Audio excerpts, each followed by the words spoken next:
Muito boa tarde, bem-vindos mais uma vez a este seminário e neste terceiro segmento, se assim poderemos dizer, iremos falar sobre a intervenção psicológica à distância e desenvolvimento profissional contínuo. Neste sentido, teremos o prazer de ouvir a conferência Practitioner, competences and ethical issues in use of information and communication technologies in career guidance. E para nos falar sobre este tema e diretamente da Finlândia, teremos Raimo Vuorenien e Jana Kettunen, do Finnish Institute for Education Research da Universidade Jyväskylä. Se estão a acompanhar esta conferência via Zoom, podem ouvir a tradução em português. Para isso, basta clicar no globo que vai aparecer ou que já aparece no vosso rodapé. Eu não sei... Welcome, Raymond e Jana.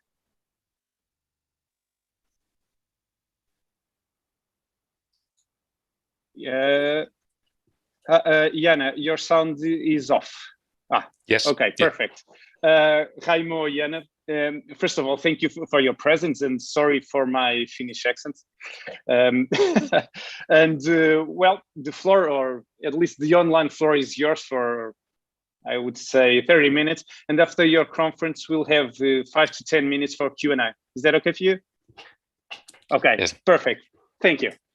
Okay, bon dia. Dear colleagues, and thank you very much for this invitation and greetings from Jyväskylä, Central Finland. So we still have winter and snow here, but I think we can manage the session through this internet. And I hand over to Jana. Good afternoon, everyone. I'm Jana Kettunen, and it's great pleasure to be part of this conference. Thank you. And during the next 30 minutes, we will be covering the key issues on the use of technology. But before that, we want to highlight some information about the study that we conducted with international colleagues starting from last year. So we all know that we have been now suffering this COVID-19 pandemic and almost over 1 year already at the moment. And last year in April, we didn't know that, we didn't expect that we would still have the situation, but we wanted to collect information how this pandemic has impacted on our service. And this we wanted to ask some countries whether the government paid attention to guidance and whether there was a cooperation between stakeholders. But most importantly, when we found out that many countries were moving online, how to do this. So we were told that we are taking digital leap, but I would say a digital triple jump was the case. And I think triple jump is a good, very famous sport in Portugal. I know that you have good triple jumpers, so how to make this also in the digital world. But this gives a rationale for us, because what we found out that we were asking that what was the service delivery mode before the pandemic, and also whether there was any change in the way how guidance services were delivered. And we found out that most countries were able to maintain the level of services. Only some countries were informing that parts of it was closed. But the most important was that the services were transferred mostly online. But we were able to provide access. But on the other hand, we learned also that vulnerable groups had difficulties, or we were not able always to reach these most vulnerable groups. And this means that we have to pay attention to access before we start talking about digital.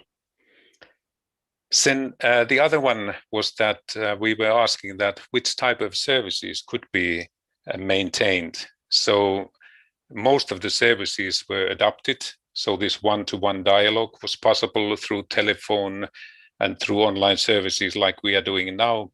But perhaps some of the most intensive guidance was something that we were not able to provide. But the most key important message for us was that we need to shift from information to more collaborative way of using technology. So the most common has been the information developed previously. And the third question was also that what type of methods are used.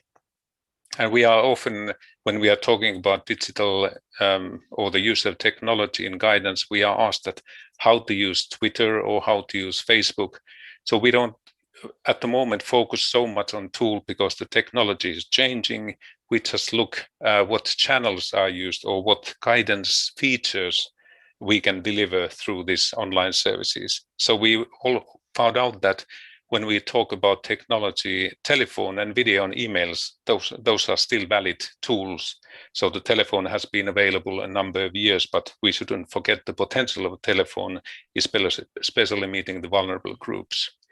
So when we are developing guidance, we need to, there's a recommendation that we have to ensure that we are using all the different channels when we are providing guidance. So multi-channeling means different ways of providing the services. So to conclude, the topic that we are discussing is more crucial than before. So we have to think in a similar way that technology is having impact on the other professions and labor, let's say, working life. It has implications also how guidance is delivered. So we need to rethink career guidance accordingly. So how to provide access and outreach, and thinking of the different users, how we can sort of meet the as wide, let's say, audience as possible. So this is provides the basis how we are thinking of guidance. When we start, when we have been conducting research with Jana now over 20 years on the use of technology and guidance, we have found out that we have different perceptions and attitudes. We have been often asked that, is this guidance when we are talking in the same room, and then we have something separate that is ICT and guidance and technology and guidance? This used to be the questions 20 years ago, but now technology is here and we use it with or without the practitioner. So we need to integrate the technology in the way we work as much as possible. Raimo, yep. Please share the slides now. Thank you. Oh, sorry. I really apologize. No worries. You are on slides 8 now. Yes. Apologies, really apologies. I was too eager. But anyway, this is now we come to the real issue. So the question, I take this now. Now you can see the slides. So we can, instead of just distinguishing the, let's say, old traditional guidance on one-to-one in the same room and ICT, we need to think what are the guidance functions we can sort of fulfill with the help of technology.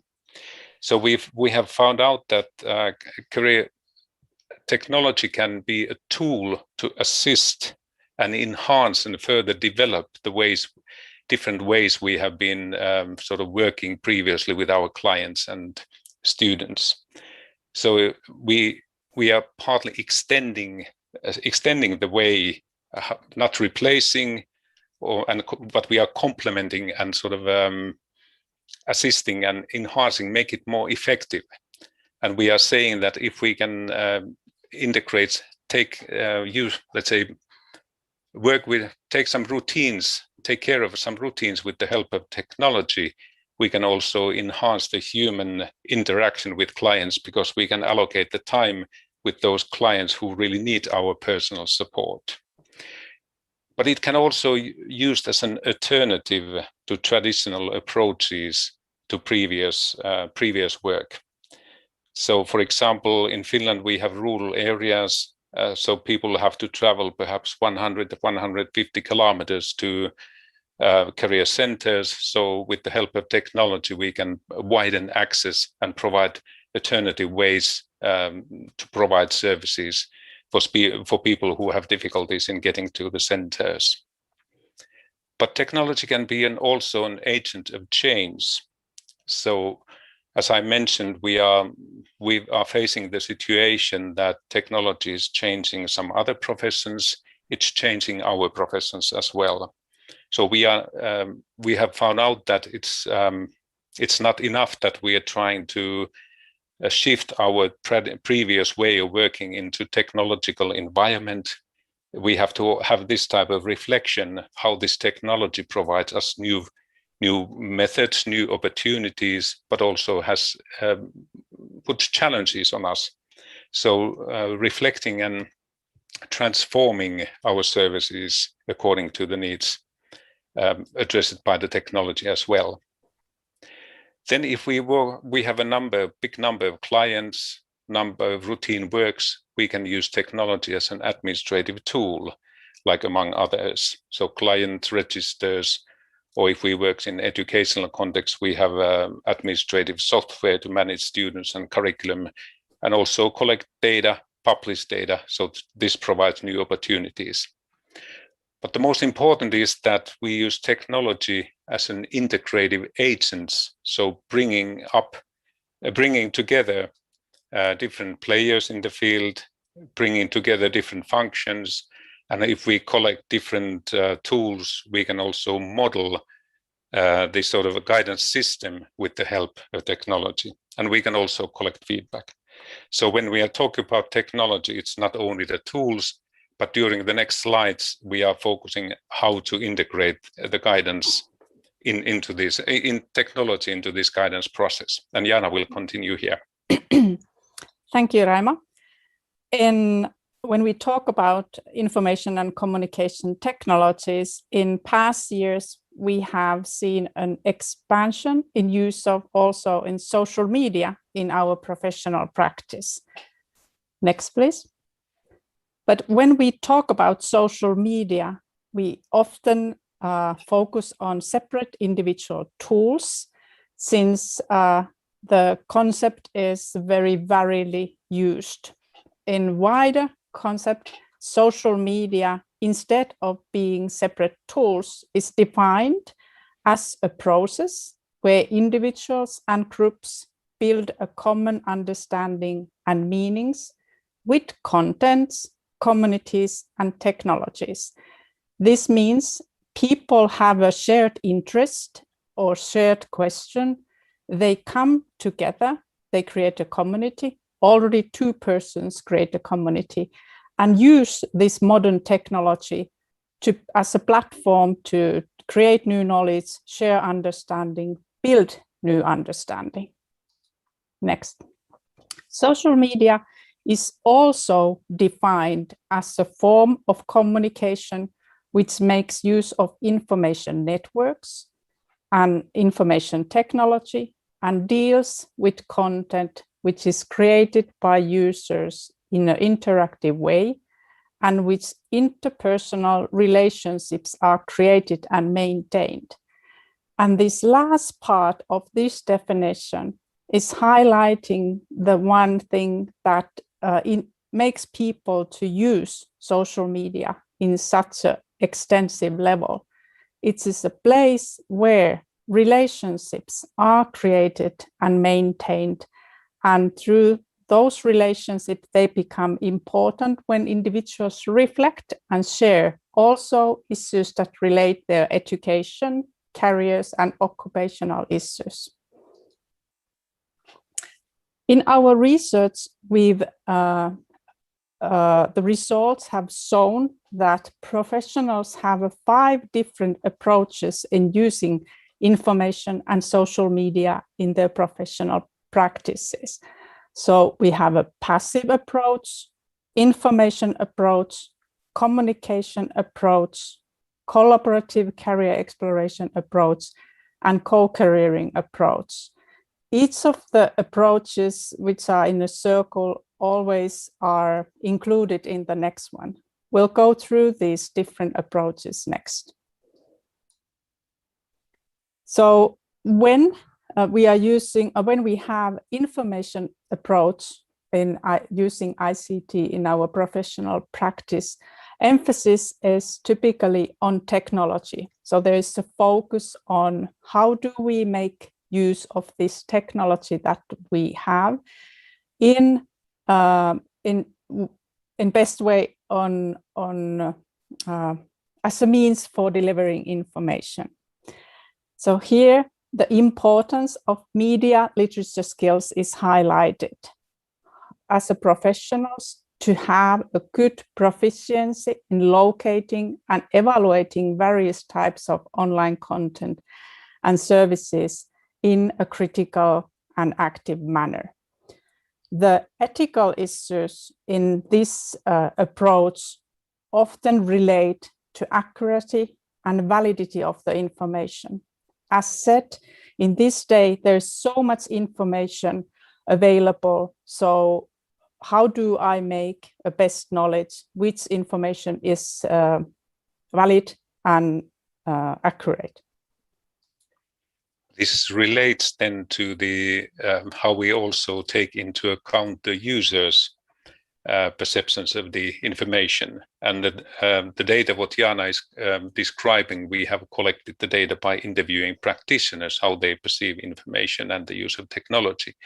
But then if we want to look at the information and the validity and ethical issue which Jana was highlighting, we can also not only to deliver the information or search it by ourselves, we can also help our clients and students to develop skills which they can use when they are analyzing or searching for data. So they have to look for these quality criteria that who has written the text, what is the authorship, what is the content, how the data is validated, whether it's reliable, when it's published, is it up to date, who is the owner of the data, who pays for it, and what is the usability, and also whether it meets the ethical standards of our practice.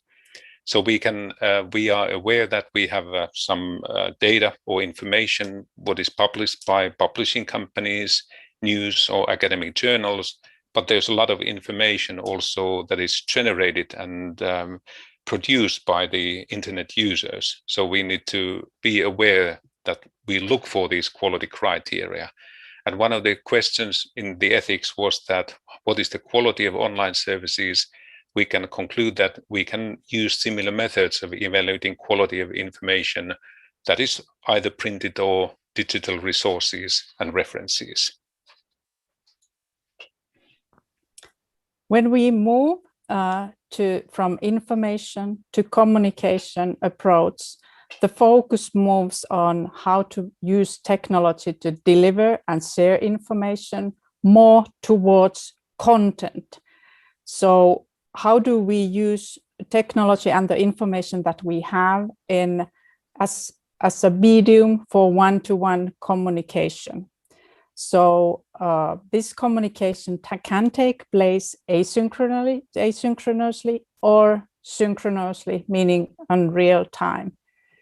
Since before the pandemic, there was a lot of the communication took place in such medias like emails, or if we think synchronous, that was a chatting. So then there was a lot of emphasis on online writing skills. So how do I do professional practice? How do I move the expertise that I have in, for example, in communication in written forms? So the ability to write and be a fluent writer online was highlighted. Today, in medium like this, we have a new skill sets that comes when we have a video calls and forms, and so the writing is a one part. It belongs what medium we are, but also new skills that relate. How do we do video calls and professional and communication on these settings? Professionals highlight the proficiency in using various types of online content and services in specific contexts and work settings. So depending on the individuals who I am serving, so that I have a good knowledge of the resources that are available. And as Raimo just previously highlighted, I can evaluate which kind of content, which kind of tools or assignments which support the individual's learning aim or need. Also, professionals highlight the skills. How do we motivate and assist individuals in processing this information or data which we are providing them? So how do we, in online settings, how do we set our questions if they are in written, or how do we set our questions when we communicate in video formats that would motivate and would help individuals to process the information that is provided. Ethical issues in communication approach relate to privacy issues. So if we use different kind of technologies, how do we make sure that the privacy between our conversation is secured? So then leaning on such a tools and having a knowledge which tools are secure enough for which kind of communication. Next. When we move to collaborative career exploration, then emphasis expands not only to content towards the pedagogically focused practice. So we also move from individual or one-to-one mode of working to group settings. So emphasis is now put on methods, techniques, and activities that would foster career learning process and acquisition of career management skills, and expanding from one-to-one settings to group settings. Professionals highlight that there's a number of new opportunities for novel practices, which I'm sure we all have now come quite familiar during the past months, that support increased user engagement with professionals and with tasks and with career information. So I'm sure we all have created a new and learned a new applications or new ways of engaging our groups or individuals, because we were partly forced to. Here, when the emphasis is on pedagogically, professionals highlight also the need to appropriate structuring and active facilitation when we work in group settings in terms of guiding and shaping the discourse with individuals and groups. So when we have a group of individuals and we work in collaborative career exploration, how do we design the learning aim? How do we structure the tasks? Are there written assignments? Are they group assignments? Are they discussions or group discussions? And how do we make sure that we engage all those who might look a little bit lean-backed? So facilitation is a big part of our professional competency highlighted here. Ethical issues relate to confidentiality. When we work in the group settings and in online, it's important for us as a professionals to set the ground rules and go them through with the group that we are working. Sometimes it might be that some persons are not acting so that they would support the group or the group work. And then it also requires some confidentiality from us as the professionals, then maybe suggesting that, well, it might be more beneficial for you if we would have a one-to-one communication if it looks like the group work is not benefiting you. Next, please. Then the fourth approach, which is co-careering. This is co-careering refers to shared expertise and meaningful co-construction of guidance questions or career-related issues among community members. And there is a certain shift here. This kind of the co-careering takes place mostly in online settings. So individuals make use of those who are around them, those other individuals. They might be friends, colleagues, parents, also career professionals, people who work in the industry. And when they have a question, they might approach, or anyone who is in their networks might be a possible resource as a supporter so that individual can reflect, make decisions, or question his or her the issue that she or he has on his hand. In co-careering, Practitioner is one possible resource and participant on individual's process. The co-careering highlights, or in professional, there is, let me see what it is. Yeah, in co-careering, it is important that a professional has an ability to create a reliable and genuine image of oneself within the communities in which questions are discussed commonly. And this requires mindful, properly managed and monitored online presence. Furthermore, in our own institute or in our own region, this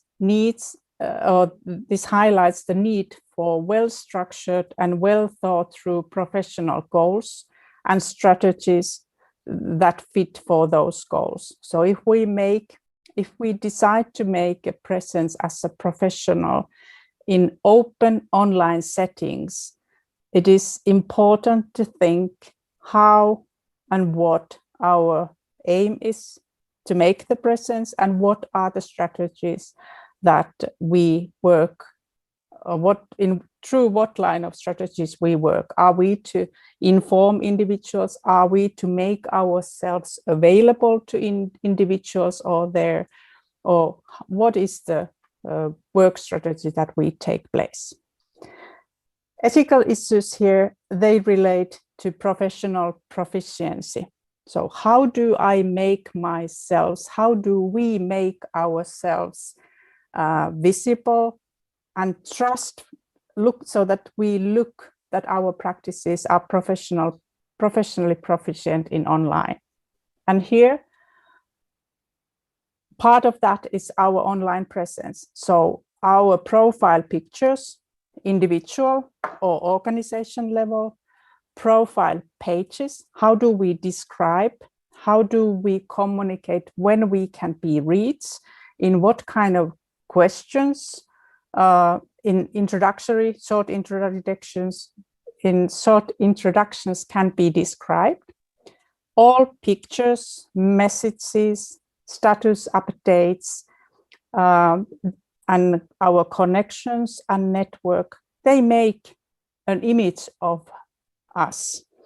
And as individuals seek who would be the institutes, or who would be the professionals, or who would be the persons who could support me, so they seek who could be a possible resources on their co-careering.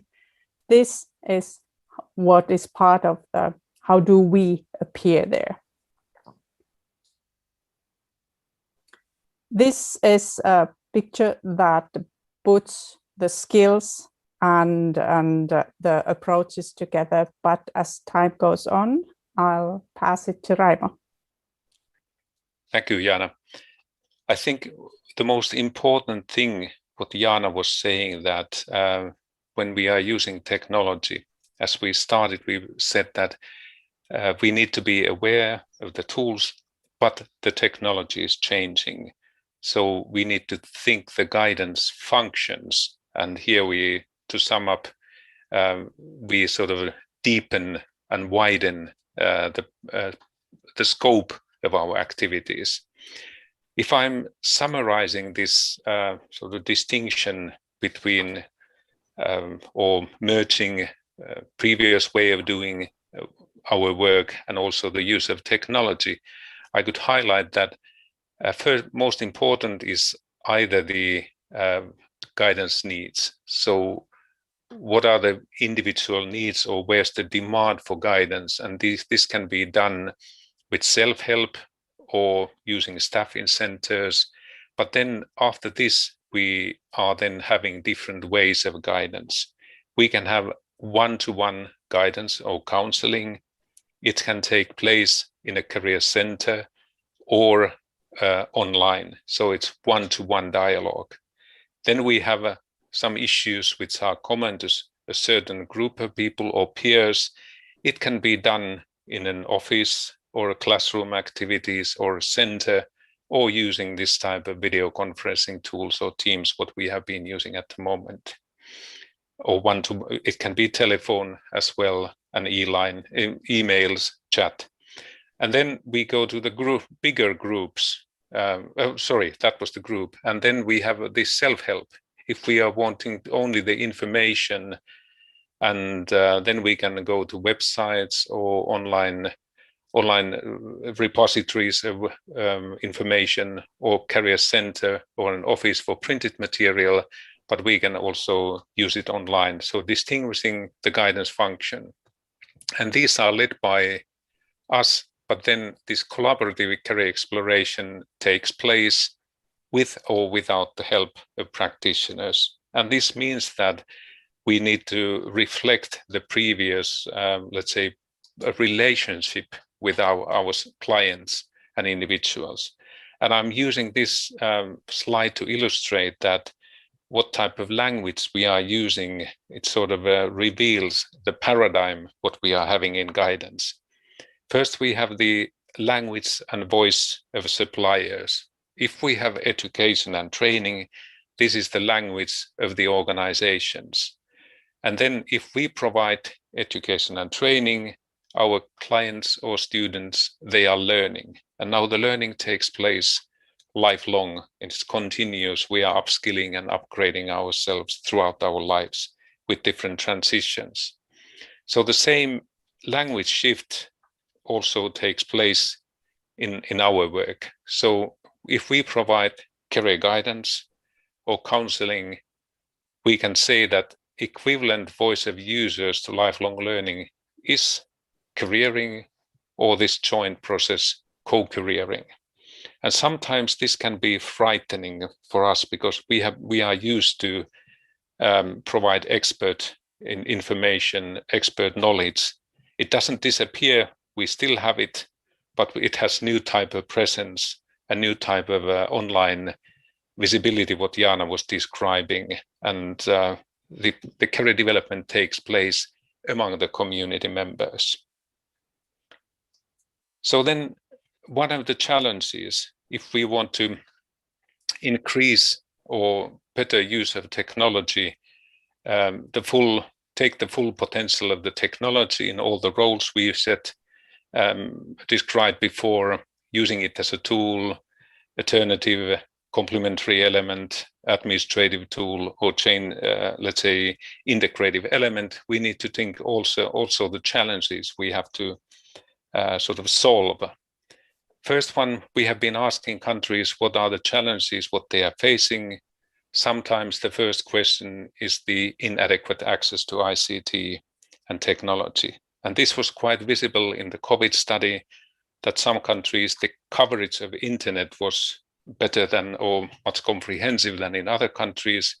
And also the the fees for telephone costs could be a barrier to the effective use of technology. So as individuals or policymakers, we need to advocate to get proper access to technology, both as suppliers, but also providing access to individual citizens.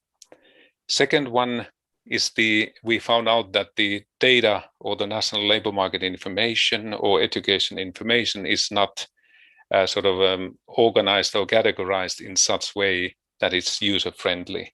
So we have to pay attention to how we provide information available, and also help the, like we said, that help the look for the quality criteria of the information. Then something what we can work on, our work is the skills and competencies.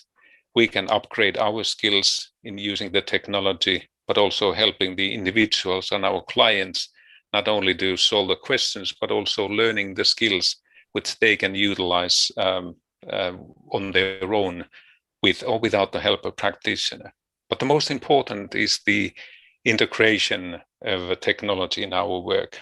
And instead of, I'm repeating myself, instead of different tools, we have to think different features of guidance, different guidance activities and functions, how we can model them with the help of technology. And this is important for the practitioners, but also local authorities and national policymakers to think with how we can bring the guidance elements together with the help of technology.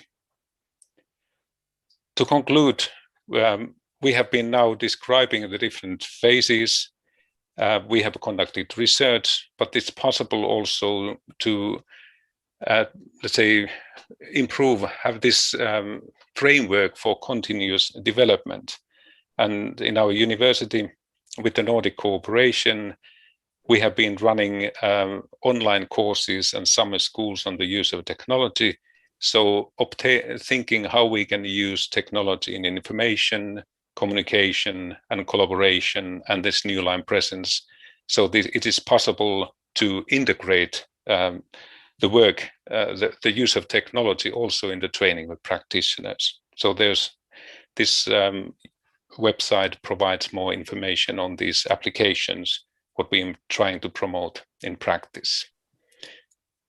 Now to conclude, I'm thanking for the attention, and we have now some time for questions which you have been prepared in advance. Obrigado.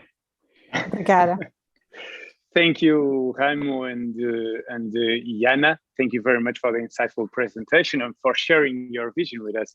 And as I said before, we still have 5 minutes.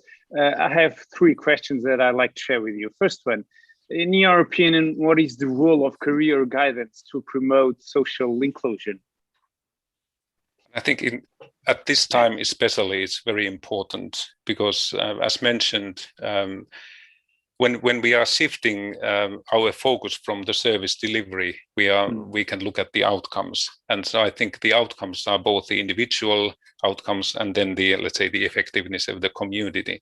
But if we think of the individual outcomes like the agency and the skills to cope with crises, cope with transition, so the more we can provide the traditional help, but promoting the agency, how people can take advantage of this time when there's perhaps not employment available, but how to improve one's skills. So it correlates with the use, let's say, successful transition. Yeah. So guidance is very important in social inclusion. And what about sustainability? So what's the role of career guidance to promote sustainability? I think this goes quite hand in hand. So the sustainability is also the when we often think of the environmental, but it's also the stable society. So we can also narrow the gap by widening access to learning opportunities, upskilling, and helping individuals to, let's say, use their potential. So I think it's also important. It's close to the social inclusion and sustainability, I think. Yeah. And for the last one, what is the role of career guidance in Green Deal? It's again very, very close, big questions. Yeah, exactly. But there are, I think, this is important. So there are many professions which are focusing on like climate change and use of resources and ecological and also, let's say, sustainable development. So we can, if we provide information about these learning opportunities, guidance is also one way of promoting those opportunities. And of course, now when we're using technology, we can also, now we have been traveling, we have saved a lot of travel budget, and that has sort of caused a lot of less pollution. So I think guidance is crucial part of the Green Deal and also the green sustainable economy on the long run. Just one more question, and you talk about this, but as a summary, which quality criteria should be considered on online intervention? You talk about it, but as a summary. We have defined some meta quality criteria for guidance. So some of them relate to the supply. For example, the professionalism and the professional delivery is a very big, important quality criteria. But the second one is the outcome, and this relates to social inclusion as well, that how we engage users, how we provide opportunity for the individuals to be engaged in the process, but also in the design of the services. And then this implies the quality criteria are then the added value for individuals and the cost benefits for the government. And if we collect data on the services, how we use this data to continuous improvement. So the main meta criteria for national quality system apply also on technology. Okay, perfect. Remo and Diana, thank you once again for the insightful presentation and for sharing your vision with us. And well, thank you. Thank you. Obrigado. Thank you. Obrigado.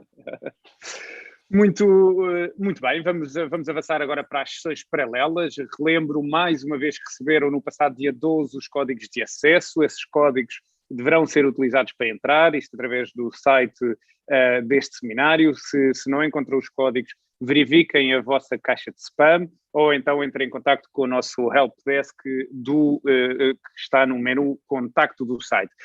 Muito bem, iremos ter 5 sessões paralelas em 5 salas diferentes. A primeira, orientação vocacional, os desafios da distância, de Alexandra Figueiredo, da Agência Nacional para a Qualificação e o Ensino Profissional, Inês Nascimento, da Faculdade de Psicologia e de Ciências da Educação da Universidade do Porto.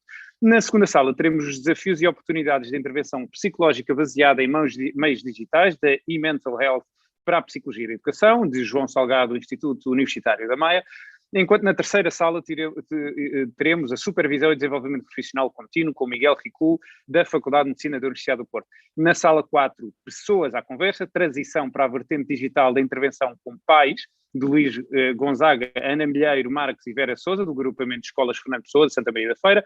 E finalmente, na quinta sala, na quinta sessão paralela, será dedicada ao tema promoção da literacia emergente à distância, resultados, desafios e reflexões. Teremos o prazer aqui de ouvir Yolanda Ribeiro, da Escola de Psicologia da Universidade do Minho. Voltamos a encontrar-nos às 16 horas para o debate sobre políticas públicas e educação, com João Costa, secretário adjunto da Educação, e Maria Emília Briderode Santos, Presidente do Conselho Nacional de Educação. A moderação estará a cabo de Maria João Horta, Subdiretora-Geral da Educação, e Sofia Ramalho, Vice-Presidente da Ordem dos Psicólogos Portugueses. Muito obrigado e então até às 16 horas.